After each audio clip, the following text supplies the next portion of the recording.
which was December the 14th, we were at 175 new cases. So a little bit more than a 700% increase in 6 weeks. We're down a little bit to 161 cases today. We have a total of 807 cases thus far in Danville since the pandemic was declared, a total of 6 deaths, and of those 4 have occurred in our congregate care facilities here in town. We don't have contact tracing data that is giving us any better information about the source or the sources of where these new cases are taking place. Our fire department has done a great job of giving us regular updates on the congregate care facilities.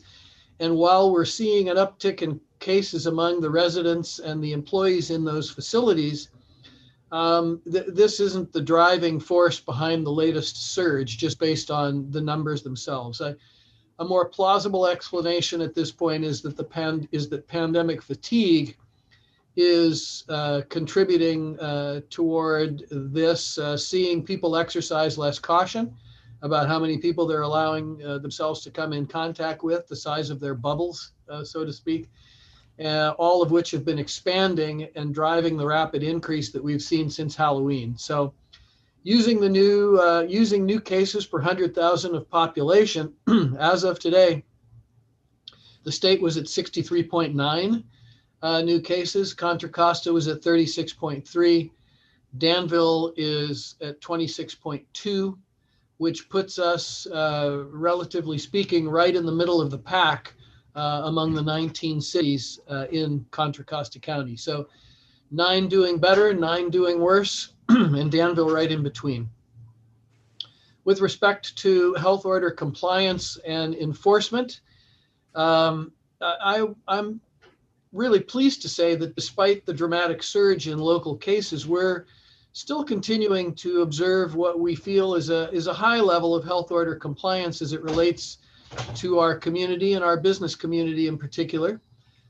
This past week, we've seemed to have received a lot of TV media coverage indicating that we've got large numbers of restaurants that are willfully violating the health order by continuing to provide outdoor dining service.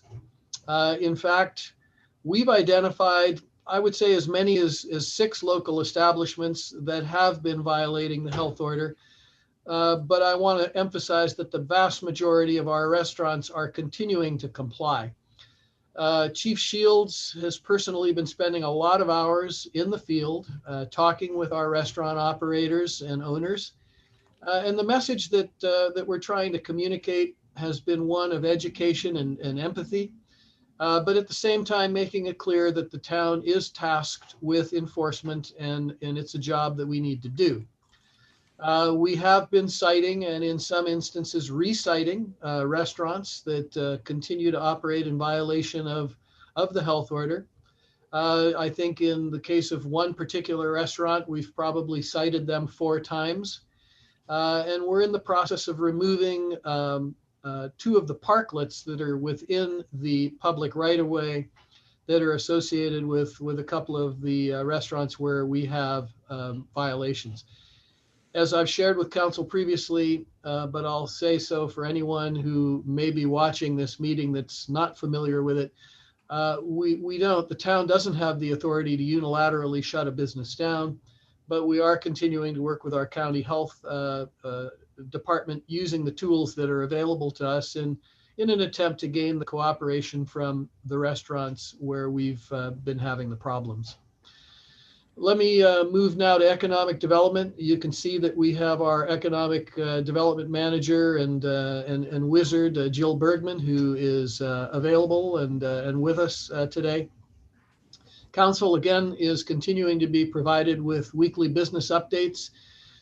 We have been providing business assistance and support throughout the pandemic in a lot of areas, really ranging from informing and educating our businesses on the availability of CARES Act funds to assisting them with obtaining those funds, working with our local chamber, fast tracking no-cost approvals for expanded outdoor operations and seating, providing barricades and traffic control for parklet areas within the public right-of-way, providing marketing research, maintaining ongoing outreach and communication, really just a whole myriad of things that have been happening throughout that time. And Jill and her staff are continuing to do just an amazing job of working with our individual businesses.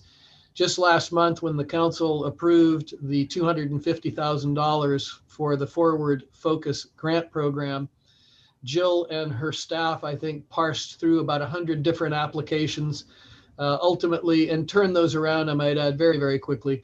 Ultimately, we were able to provide up to $5,000 in grants to 72 different local businesses. You've received a complete list of the businesses that have qualified for those grants, along with the dollars that they've received. And to put it in some context, to date, the town has expended just about $453,000 to assist our local businesses. And we have committed an additional $80,000 to assist the Danville Area Chamber of Commerce. So that's a total commitment of $533,000, which pretty much fully commits the CARES Act funding of $541,000 that the town has received up to this point. We've also rolled out the holiday pledge to shop locally. We've partnered with a local publication to put out a holiday gift guide. Different ads are being rolled out on a weekly basis to support the Pledge to Shop Local campaign.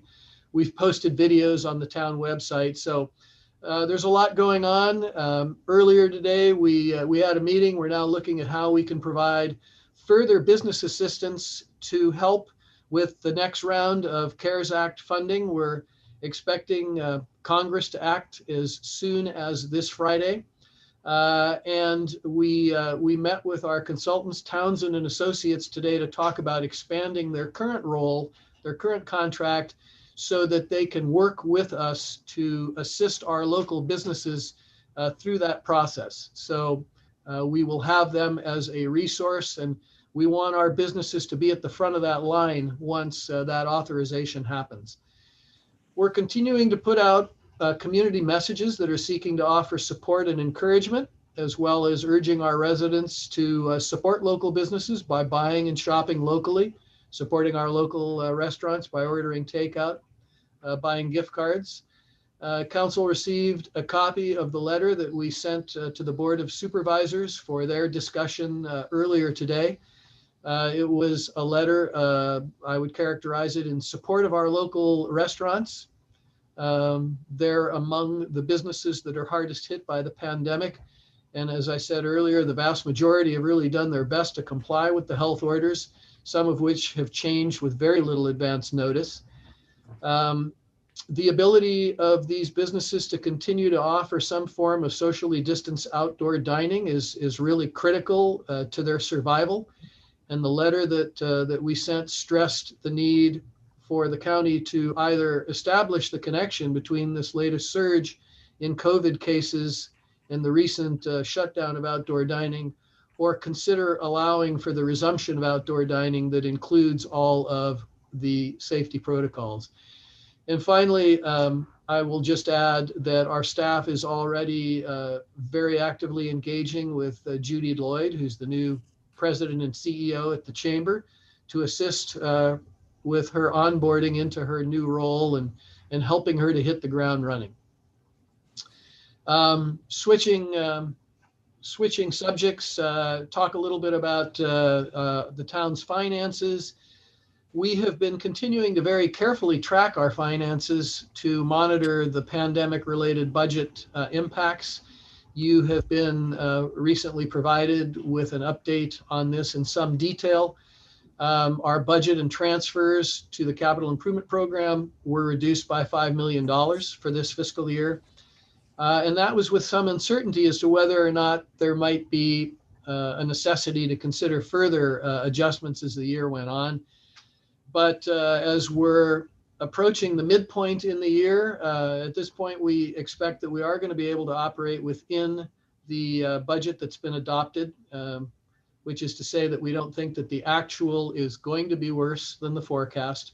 Our overall revenue projection right now is positive to the forecast, largely based on the fact that despite the pandemic, property values have been continuing to increase, and we expect this to be reflected in the receipt of property tax revenues, the first installment of which we are going to be receiving next month. Our staffing and our expenditure adjustments, cuts, did result in significant budget reductions, and I expect to see that those expenditures are going to stay within budget. On the legislative front, along with a number of other city managers, I had the opportunity to have our annual meeting with Senator Glazer, Assemblymember Bauer-Cahan back on November the 30th. We did it virtually this year to talk about local and state priorities for the upcoming 2021 session. The managers, in a nutshell, sort of unanimously asked our legislators to focus on COVID relief and COVID relief only. But of course, we fully expect to see the legislature continue to pass new laws requiring cities to plan for and approve more housing. So lots of new requirements with no money to go along with it. Pretty much a continuation of what we've seen the last couple of years. On the HCD RENA front, we're continuing to strategize on how to best move forward with the current regional housing needs allocation, or RENA, process that is going through ABAG for the 23 through 30 housing cycle. Our efforts to demonstrate leadership in Contra Costa County through challenging the recommendations of ABAG's Housing Methodology Committee fell somewhat short. ABAG wants to increase Danville's housing numbers fourfold from the last cycle. So for those who thought that 557 units represented a tall order from a planning standpoint within an 8-year threshold, their preliminary numbers are looking to assign us about 2,200 units for the next 8-year cycle. Thanks to the social equity emphasis that appears to be driving this process, combined with what I would characterize as an agenda that is somewhat bent on punishing some of the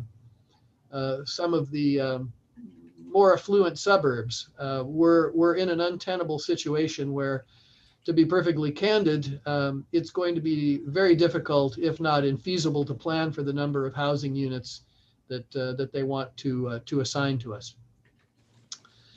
In moving to police, talking with the chief, our Part 1 crimes continue to be low for the year, and our police department expects to see an overall reduction in crime from 2019. So that's an overall reduction, once again, below what were at the time the all-time low numbers that we've had in our incorporated history.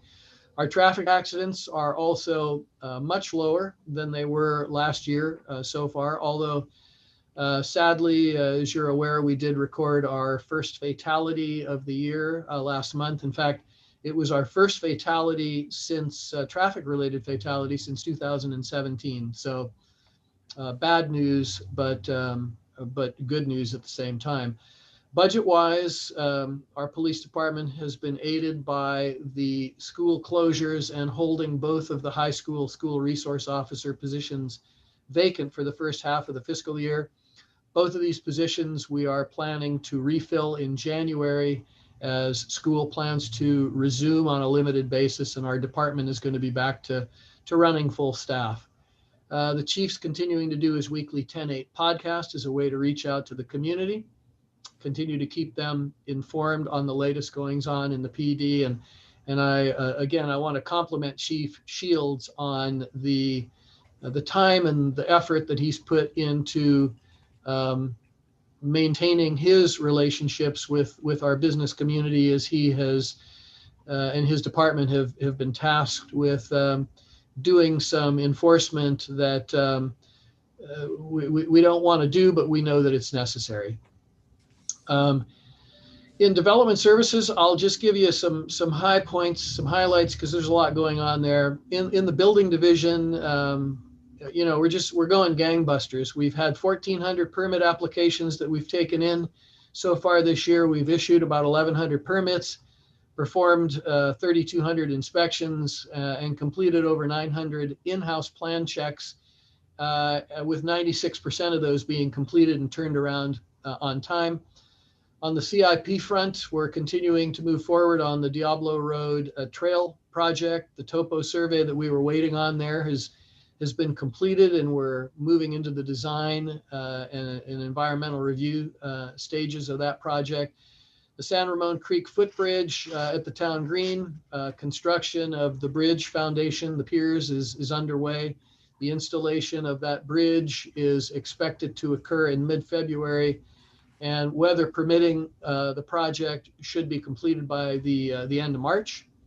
The park and ride put on hold, delayed somewhat as a result of the pandemic, and also finalizing the project funding from the Contra Costa Transportation Authority, but we do expect to go to bid in early 2021. And our 1920 slurry seal project, complete with all the bike-related improvements, and the lovely green paint is now 100% complete. Maintenance, our winter sports field moratorium started on December the 1st. It runs through March the 1st. We are,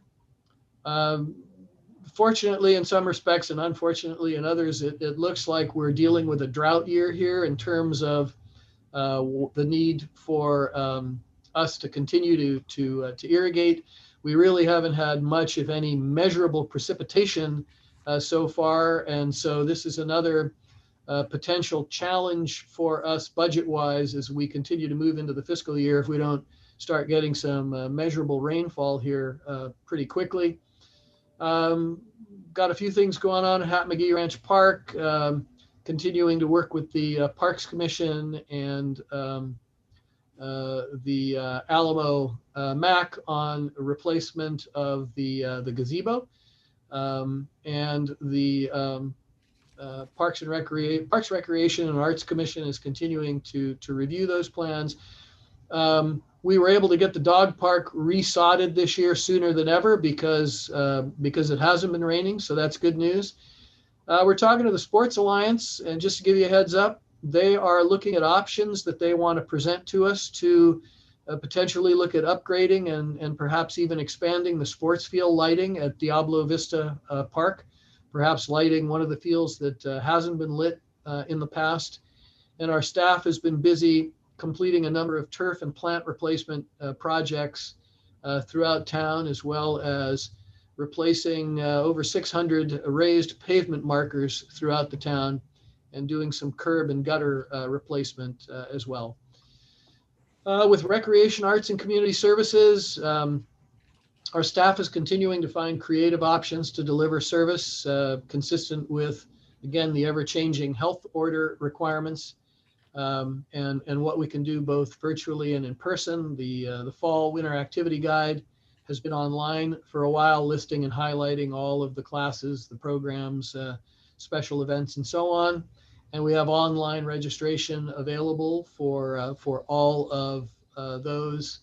And so, I would encourage folks to continue to visit our website to see everything that the town has to offer as those offerings continue to react to the health order. And I want to close by touching on your the town council meeting format for 2021. As I mentioned that I would be addressing this. If you recall, I want to say it was back in September. Staff had talked with the council and anticipated that it might perhaps be possible to go back to a live meeting format after the first of the year. At this point, given where things are with the pandemic, the surge, the numbers that we're looking at, while we certainly welcome the arrival of a vaccine here, we are recommending that the current meeting format continue at least through the first quarter of 2021. There's probably a great likelihood it'll continue for the rest of the fiscal year, but we would like to incorporate some changes to the meeting format. Those changes would include accepting written comments until 1 o'clock on meeting days. Right now, we accept those until 4. These comments would be provided to the council, posted on the website, but they wouldn't be read aloud at the meeting. In lieu of that, we are looking to alter the meeting format so that we can accept live, either audio, video, or both, testimony for up to 3 minutes per speaker. This will involve doing some screening of potential attendees to get their names and addresses before we admit them to the meeting. And our city clerk, of course, as she demonstrated at our very first Zoom meeting, is very quick to disconnect any speakers who violate our protocols related to appropriate content in the course of their public testimony, and helping us avoid the so-called Zoom bombing. So at this point, I'm happy to conclude my report, and I'm happy to field questions from the council or provide any other input that you'd like to ask me to provide. So thank you. Always a wonderful report. Thank you so much. Vice Mayor Arnrich. Thank you, Mayor Morgan. Joe, I'm sure we all feel the same way. To the staff, give our best regards for the incredible work they're doing, given that we reduced our staff by almost 12%. A lot of double duty. We've had retirements, and in building particular, this is one of the busiest years we've seen. And thank goodness, a lot of people are using local businesses like Danville Flooring. Saw Dan York the other day. He admitted it's one of his best years, and it's because people are staying at home, and that's great for that sector of the business. But it seems that Joe, based on everything you described, the challenges we're having, and we're seeing that sector of businesses that are literally going towards vapor. And I think Jill had mentioned on our first grant program for our local businesses that put aside on the cash portion of the grant, $250,000, that we ended up with 20, some businesses didn't get funded just because the order that they came in, there's about $24,000 that's unfunded.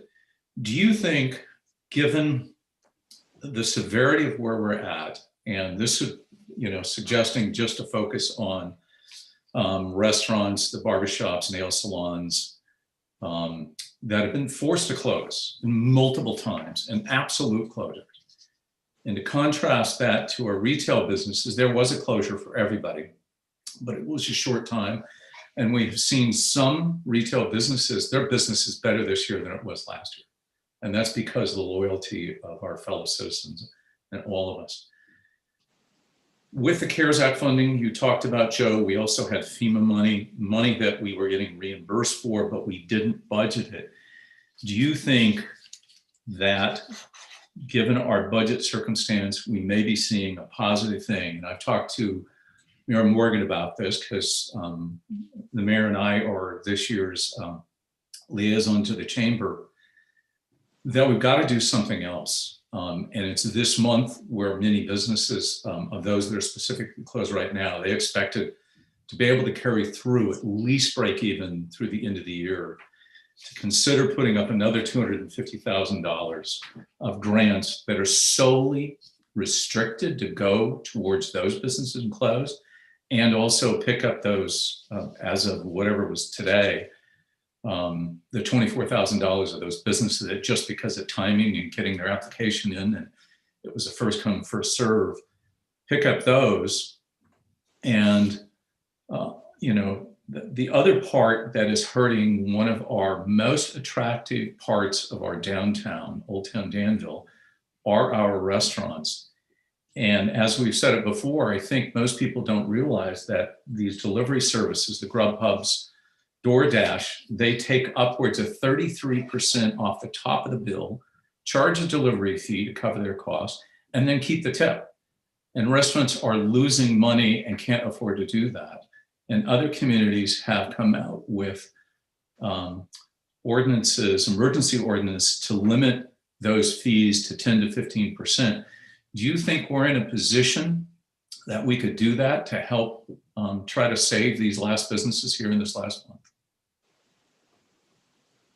Okay, well, you've sort of posited more than one question, so let me start at the beginning, and then Rob's here, and we just got the real version of Jill who popped on.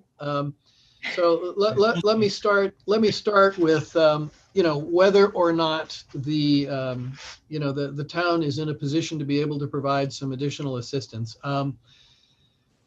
Jill can tell us of the last round of grant funding, how many businesses we have on the wait list that we weren't able to fund. Some because they didn't perhaps they didn't match up with the parameters quite as well, or maybe we didn't have the funding available to do it, or in a handful of instances it might have been because we had health order issues. So, what I would expect and what I'm hearing from our friends at Townsend and Associates is that with the new administration in Washington, D.C., we're going to see a continued push to make additional CARES Act funding available, and that includes additional funds for local governments as well. So I think if the question is, are we in a position to be able to do another round of grant funding that's the same to the same extent that we did the last one just last month? Yeah, I think that the answer to the question is yes. Now, in terms of how we can direct those dollars toward the businesses that are perceived to have suffered the greatest impact or have the greatest need, I'm going to ask, if we have that discussion, I would certainly ask council whether you have any specific thoughts on that, because I would continue to rely on Jill, who, as you know, did just an amazing job of taking the direction that we were given and fashioning it very quickly together into the Forward Focus grant program that we've been administering here over the last few weeks. So with respect to what businesses need the most help, I would defer to Jill on that. And then with respect to the types of things that we could do to consider capping the fees that are charged by food delivery services, the DoorDashes, Grubhubs, et cetera. I know our city attorney and Jill have both done some research on that, and that's included canvassing some other nearby local communities like Walnut Creek and Livermore who have done this to see what it is that they're doing. So I'm if it please the council, I will ask Jill first to see if she has any thoughts with respect to where some additional assistance might be most appropriate. And then to both Rob and Jill, if they can sort of briefly respond to the question of steps that we could take to try to control fees and charges by these delivery services. So let's start with the first question first. And Jill, do you want to give us some of your thoughts on that, please? Sure. Yeah. So as you know, when this grant was originally adopted, it was a really quick turnaround. When we launched it, we had a lot of applications that came in really quick, and then so we were processing those, and it kind of died off a little bit. So we were able to get through the grants that were submitted within the 2 weeks, and there's a varying degree of those who submitted. Personal service, retail, restaurants, childcare, and other types of nonprofits that kind of fit into some of those support roles, and basically neighborhood serving commercial, what was anticipated by the council initially.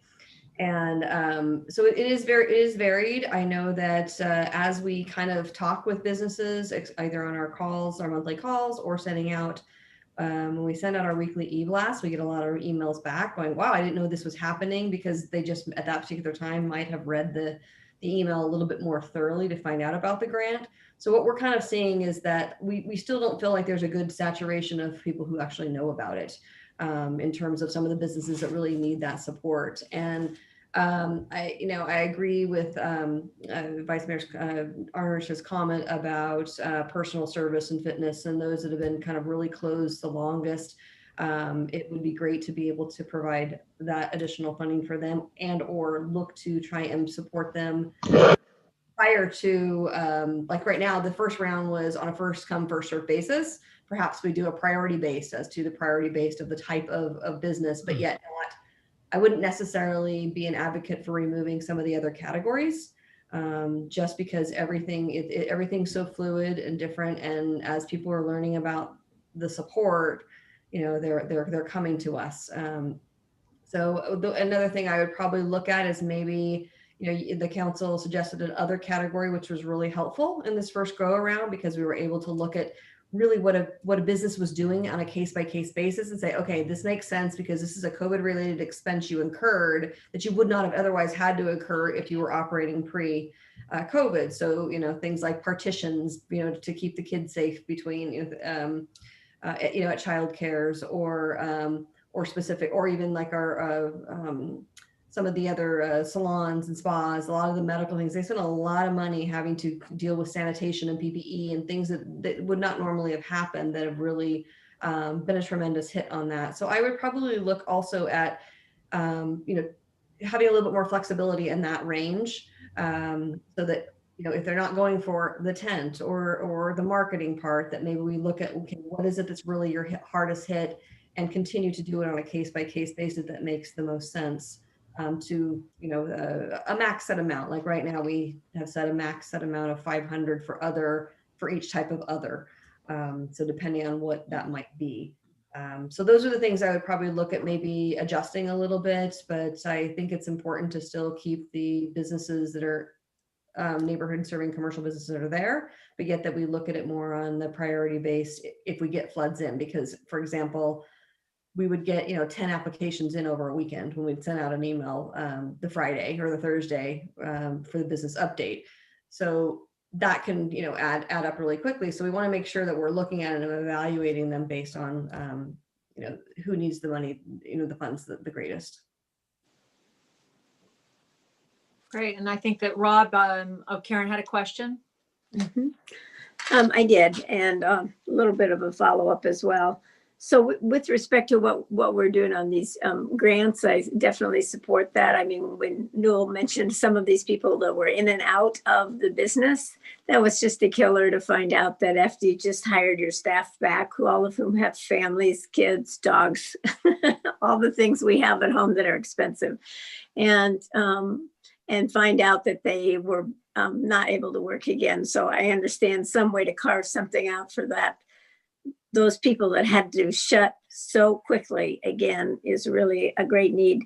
And with that in mind, I just wanted to compliment Joe on the letter that you sent today to the supervisors, because it does represent the heart of our support for our restaurants and our small businesses. It was very well phrased. And I would like to know if there was any action taken today, or if we're waiting for that later in the week.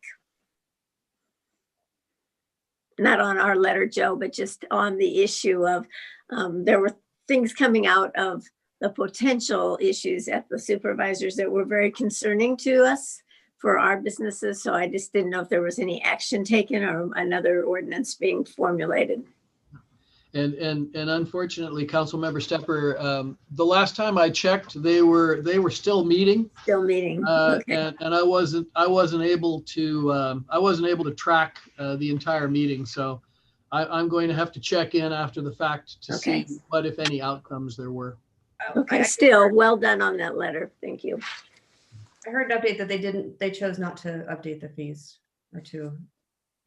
Great. The penalties yeah. You can't, yes, we all know that if you're trying to get money from someone who's going broke, it's impossible. You can go to court, you can win your judgment, but you can't get the money. So we want to make sure that we're doing everything we can to help those businesses get back on their feet. So before I turn to the food delivery thing, if the council is going to bring this, obviously if you're interested, we got to bring these back at a future meeting for you to talk about, since they're not on your agenda. But with respect to additional grant funding, one of the things, and Jill's creative enough with Liana's help to figure this out, but for those businesses that are closed right now, we're going to have to we may have to come up with different categories, because that's different than a business that's open and is incurring the expense. You know, last time around, we talked about winterizing businesses. If they're not open at all, there are some cities that early in the pandemic did sort of essentially give out grants that didn't have a lot of strings attached to it. So that's something that you would need to think about when we bring that back. With regard to the delivery fees, yeah, a lot of cities have been dealing with this. If we wanted to, I would recommend, so some cities have dealt with it through an emergency order by their town manager. I think the cleaner way would be an urgency ordinance from the council. Typically what they do is they cap the fees at 15%. There's some other fee components built in there, which I won't go into right now. They typically, some of the variables that you would have to consider if we bring an ordinance to you are how long they last. Some of them, for instance, Walnut Creek's is set up to last 180 days past whenever the emergency declaration is lifted. Others tied it to when a certain percentage of indoor dining is open again. Different things to look at there. The 15% seems to be pretty standard across the board on those. And the other thing to be aware of is that although with an urgency ordinance, technically it goes into effect immediately. All the cities I've seen that have done it, whether it's through an ordinance or through an emergency order, there's at least a week delay. And that is because the restaurants need to let the apps know to reprogram. So, you know, if you were to take action, it's not going to go into effect the next day. And the third, I guess the final point to be aware of is almost every single one of them is set up so that if there's an enforcement, if there's violation, and I've not heard that there have been violations on that, it's set up so that the restaurant has to enforce it. It's not the town who's going in and taking that action.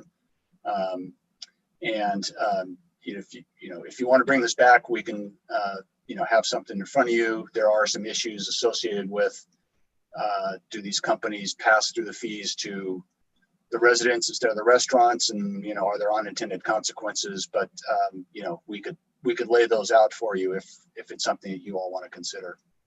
So we could do all of this and come back at a special meeting here Friday, Monday, or something like that. Does that help? Because we need to do something quickly. Yeah, if you want to consider it, you're going to have to do it at a special meeting, obviously. If your next meeting is until January 12th, the next regular meeting, we could have something. Yeah, we could have something ready for you to look at Friday or Monday. I'll defer to Marie in terms of scheduling and stuff and your calendars and whatnot, but we could have something for you to look at out of those 2 days. I can't speak to how quickly Jill or Joe could have something ready for you to look at on a grant program though. Yeah. Yeah, so as terms of delivery fees too, I know this is something that we have been talking about on a regional basis as well. And some of the other cities have adopted, and there has been, like Rob mentioned, some unintended consequences of fees being charged to the residents that are purchasing it instead of the business itself. But further, there is some other things that I know some of the restaurants kind of brought up. We were talking about it initially, that they had a little bit more caution because some of them use these services and the additional added services that they provide as a marketing tool. And so for them, their concern was that they're seeing that some of these caps in different areas, like where they have a restaurant in a different location, limits them from being able to buy the additional services. So we want to do a little bit more research on that. And we would also want to make sure we're reaching out to the businesses to see if this is, something that they're supportive of. So we're not necessarily creating an impact for them, long-term or short-term. But I do like the idea of having something built in for the short-term impact, like Rob was mentioning, based on when the health order might change or the pandemic may be lifted. Newell, did you want to add anything else to that as well? The real question is if I haven't personally, and I've talked to, I think, 12 restaurants. not one of them is against doing a capping of the fees. They don't see this. This is survival. They see trying to get to the January 4th, January 5th, some way to try to survive. But taking 30 to 33% out of their, and marketing, customers are coming to them. There's no marketing right now. Their customers are going to come to them. Customers don't realize how much money, and they lose money. I mean, not like they're not just making a profit. They actually, their costs are higher than what they're getting paid. They can't continue to do that. It's going to put them out of business. And if we do this, I would make this to 180 days after the end of the official pandemic. They need a relief in some way. And if we don't do this, as Renee and I were talking, there's no other help out there. There isn't anything else for them. And we've got, 14 days to Christmas here. 10 days to Christmas, sorry. I mean, we've got to do something. And whatever you can do. And Jill, you have done an outstanding job to help. But I also have to say, I think we've all seen certain names on that list that were retailers that have been inconvenienced by this process. They qualified, but they didn't have the losses like everybody else. So I would hope when we look at the criteria, we really try to focus in a way, if from everything we're hearing, to those people that are really forced to be closed and they have no alternative. And then we know we can sleep well, that we've done our best to do what we can. Joe, did you have a comment you wanted to make as well? I think I cut you off there. No, that's all right, Madam Mayor. I was just going to say that in response to the last comment that Jill made, that if the council is concerned about some of what Jill said, and you want to allow us to have some time to reach out to some of these restaurants just to check in and make sure that we're not inadvertently painting ourselves into a corner here, we should talk about that, because there's more than just drafting something to bring back for your consideration. We really don't want to have to go back and try to fix it after the fact, but I understand what we're saying in terms of where we're at on the calendar, and that doesn't as well factor in the fact that we are usually not in operation the week between the Christmas and New Year's holiday. So yeah, just checking in on that. Karen? I would think that if there were any way to do something, especially on those fees on Friday, that would be great. I have a potential audit issue on Monday that I don't know if it'll affect me, but I'm only one person and you have to work around the council as a whole. So if we could have a meeting on Friday after the chamber meeting. Okay, so I think staff has gotten sufficient direction and able to place this on. Maria will probably reach out to us and let us know what's the best time and all that. Are there any other questions on anything else that Joe brought up in his report? Councilmember Fong. Yeah, first compliments to you, Joe, and the team for what you've done to enable business to outreach to the community over the holiday period. And one of those, I think, areas where I've gotten a lot of compliments is the platform. It's the social media outreach. It's the iPledge. It's the opportunity for many businesses to share in a service that they would individually have to build, develop, market, maintain, and pay for. And by participating in a shared service platform, they've all been able to outreach the community at an incremental cost to their overall budget. My question is, are we planning on continuing with that effort, primarily because I'm starting to see behavior change where our local residents are beginning to take more advantage of this platform, are outreaching more to businesses, and in turn, the businesses are doing the same. There's a lot more context, there's a lot more communication, and a lot more adoption to this method of not only outreach, but marketing as well as purchase. And I'm hoping that we can sustain that behavior change, because I believe in the longer term, that's going to have value for the community. I can answer that. Okay. Yeah, thanks, Council Member Fong. Thank you for the feedback, and thank you for the suggestion as well. I don't mean to step in front of Jill here, but what I'm going to tell you is I just had my weekly meeting with Jill earlier this afternoon, and meeting with Jill once a week is not nearly enough to be able to keep up with everything that she's got going on all at the same time. So, you know, the ideas and the creativity that she's able to generate, and then also working with the team of people that she's working with on, you know, our public information officer, our webmaster. I think that we have every intention of continuing to do this on an ongoing basis. And I think there's also the appreciation of what you just said, which is in order to continue to have people be driven to those platforms, it's really essential that the content continues to be updated and changed. If people go back week after week and the content is the same and it's just stale, pretty quickly they're going to migrate off to some other platform. You lose them and it's hard to get them back. So Jill, I don't know what you'd like to add to that, but that's certainly the intent.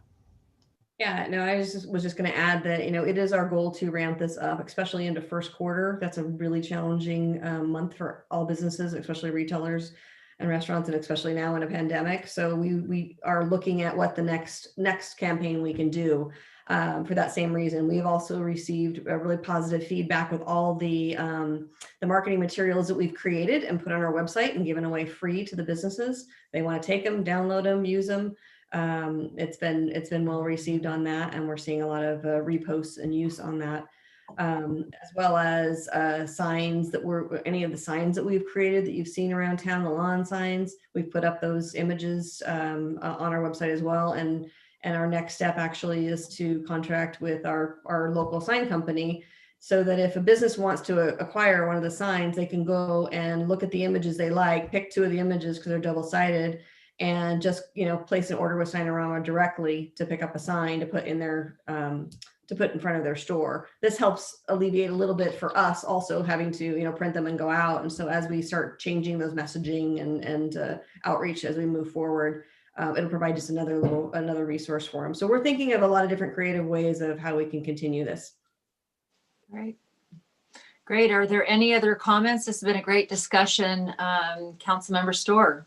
Yeah, well, thank you. And Joe and Jill, thank you for putting us in a wonderful position to help the community. And I appreciate how quickly we've been able to move on this and reposition ourselves.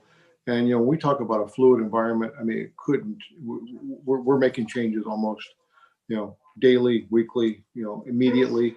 So thank you. And this idea of moving forward with the second wave of some grants is a wonderful idea. And it builds from the first one, which was very successful. And I appreciate this council, you know, lending themselves to applying that kind of money to the downtown community. So that's wonderful.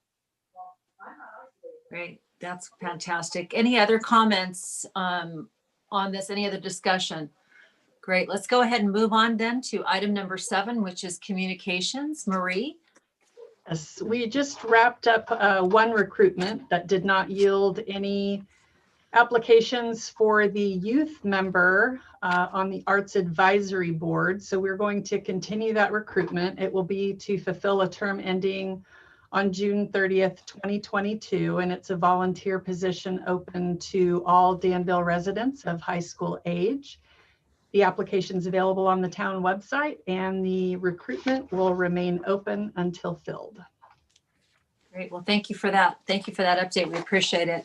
Item number 8 is administrative staff reports. At this time, we usually have, public comment, but we did not get any on this item. So we're going to go ahead and move on to item 8.1 to consider proposed solid waste and recycling for the 2021 year, which is the rate year 7, and recommendations for a 4.5 rate increase to Recycle Smart, which is Joint Powers Authority. And Diane Friedman will be presenting this evening. Diane?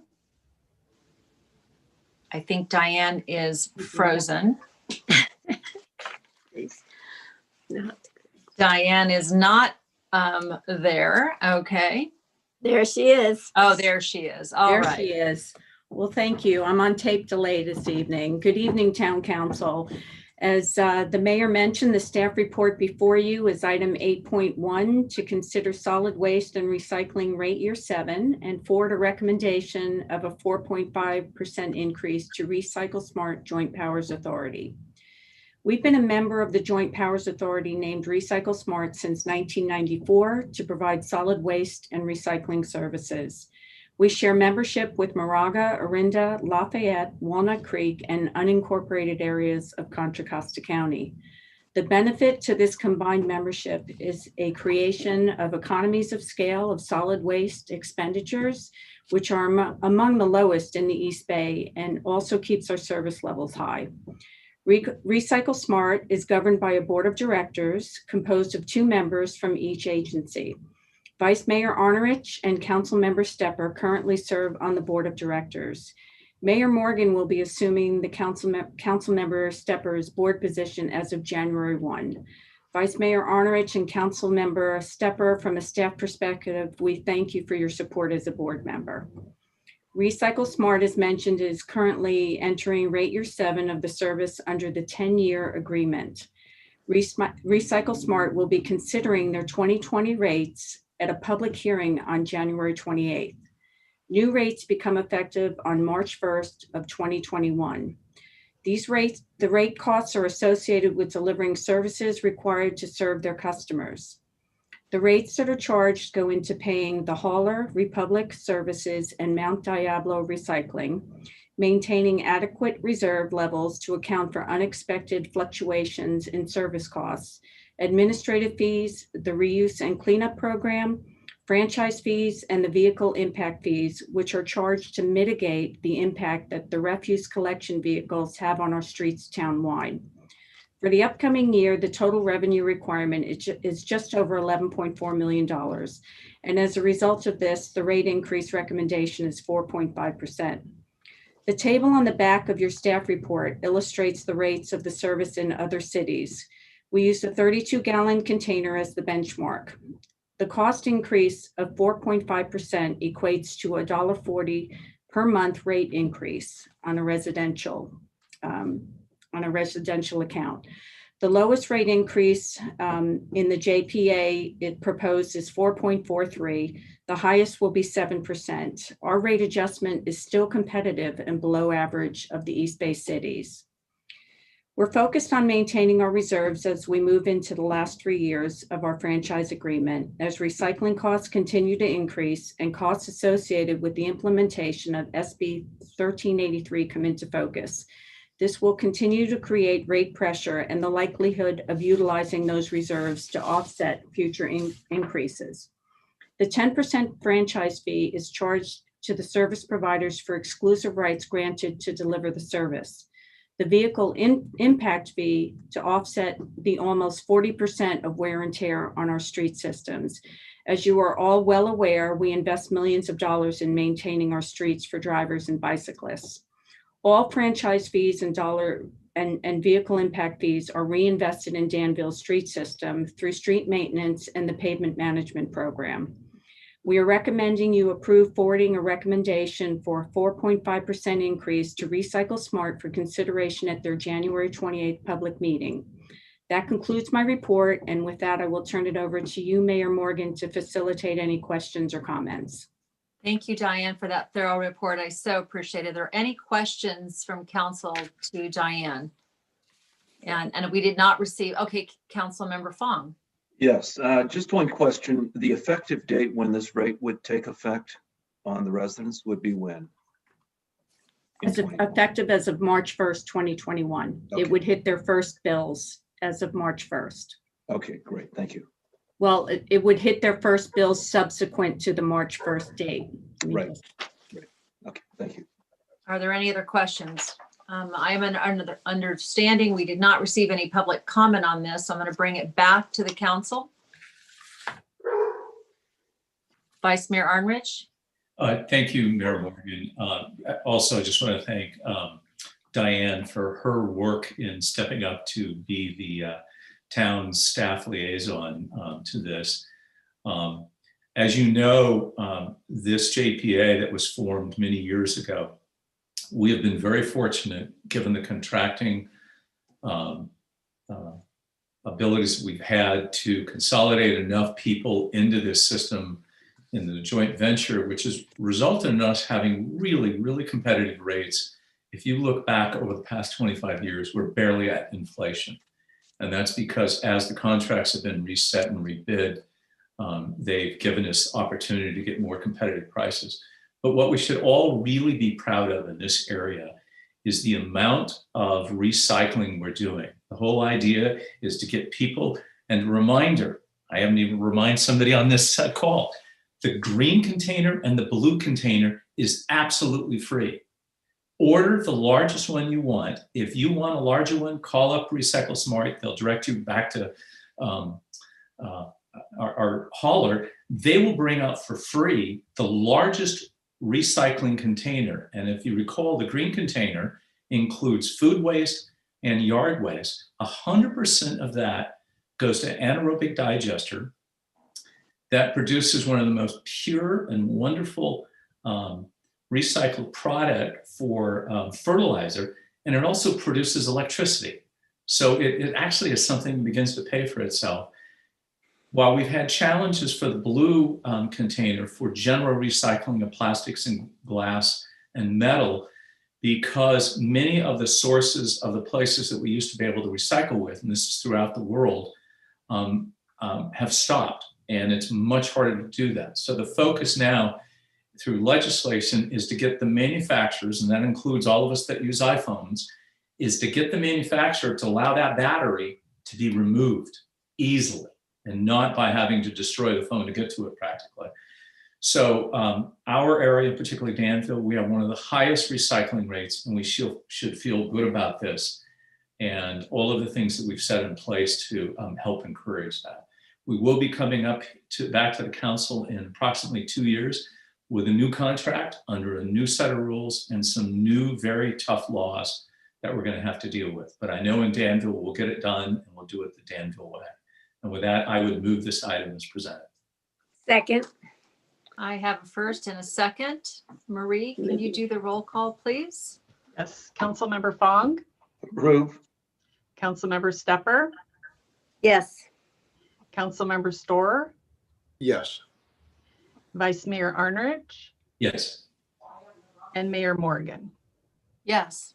And that was approved unanimously. Great. Great job. And thank you, Karen and Noel, for all your efforts and work with them. I appreciate it. Okay, so we're on to item number 9. And item number 9 is our town council reports.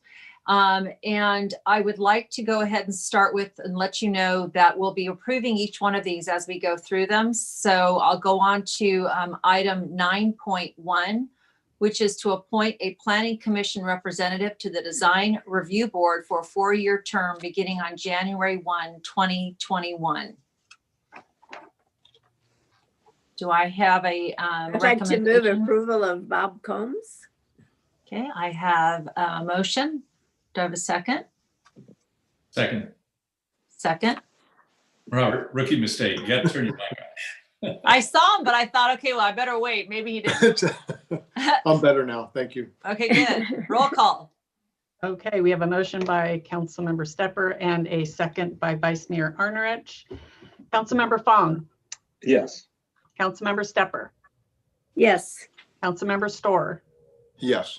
Vice Mayor Arnerich, Yes. and Mayor Morgan. Yes. That Item number 9.2, I'm sorry, that did carry 5-0. So thank you, Marie. I cut you off there. No Apologize. worries. 9.2, appoint 1 council member and 1 alternate to the council member to the MCE Clean Energy Board of Directors for a 1-year term beginning on January 1, 2021.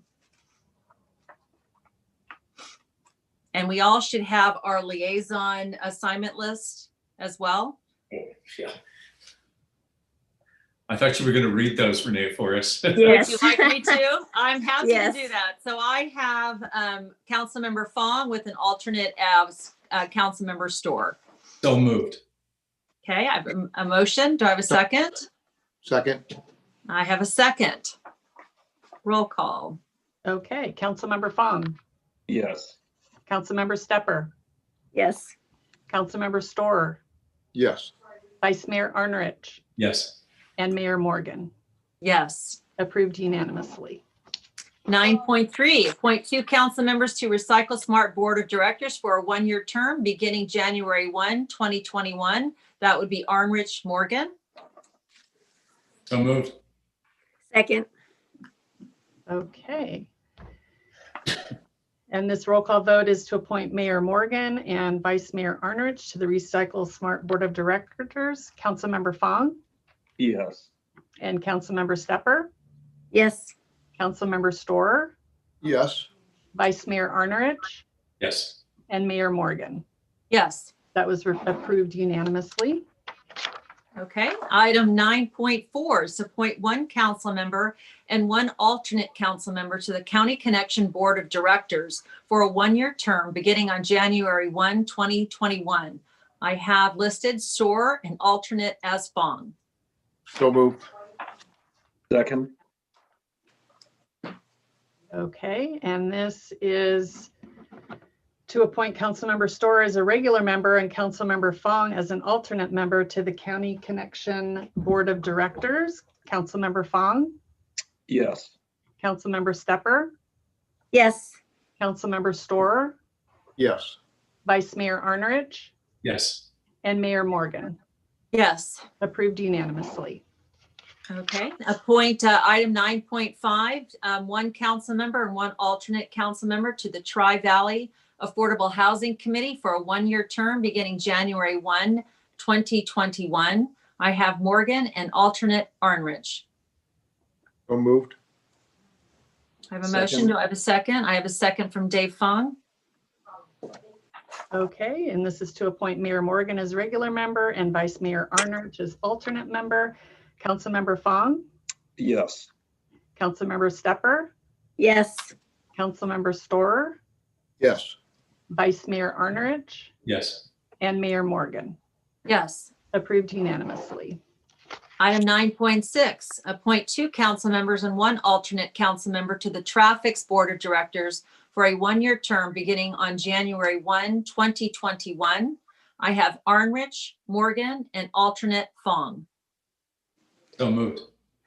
Second. I have a first and a second.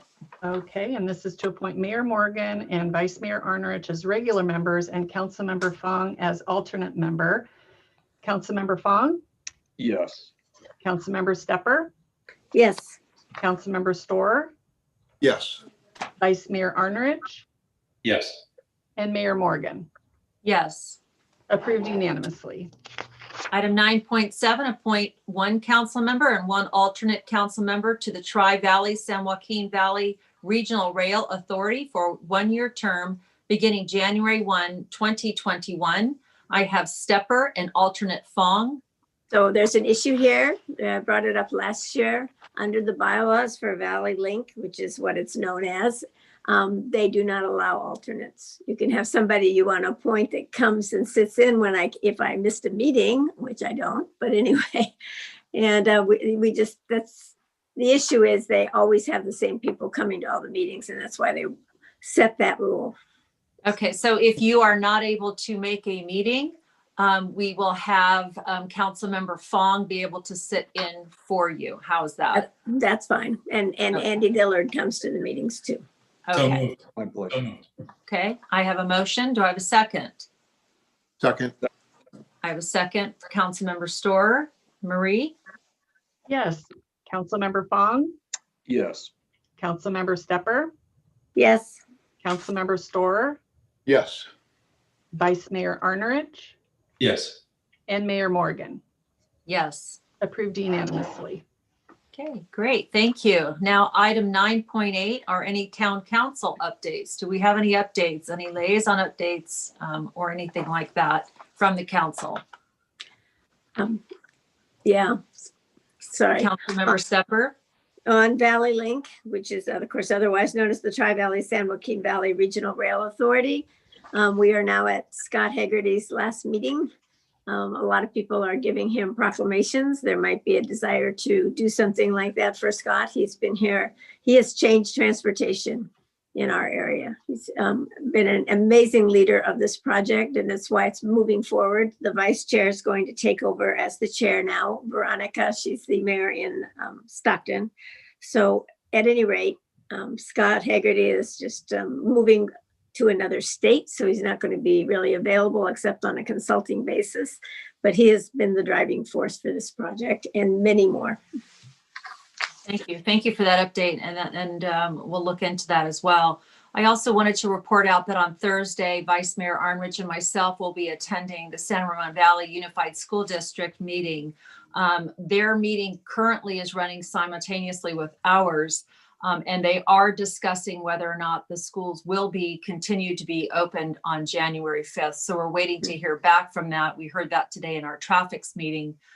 So we're all kind of on a hold pattern right now until we hear from them what's going to happen. Are there any other reports this evening? Anything else that anybody else would like to add? Okay, seeing none, I'd like to wish everybody a happy holidays. I think that this is a great year for all of us to, since we're hunkering at home, to realize how important our loved ones are and our health and our safety. And I'd like to wish everybody a good night, and we'll see you soon. Thank you for being here. And we will see everybody either Friday or Monday at a special. That's right. That's right. But for right now, have a good night. Great.